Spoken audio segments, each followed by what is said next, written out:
తిండిబోతు దయ్యం వాళ్ళమ్మ కొన్ని వేపిన చేపలను అటకపై నుండి తెచ్చి ఇచ్చింది.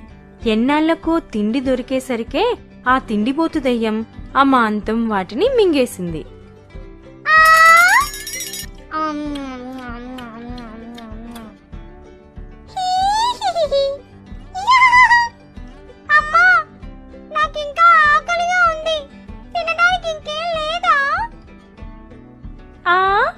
నన్ను తినవే, తెల్లవారుతుంది. అందరూ మేల్కోకముందే వచ్చి అటకపైకెక్కి కూర్చో.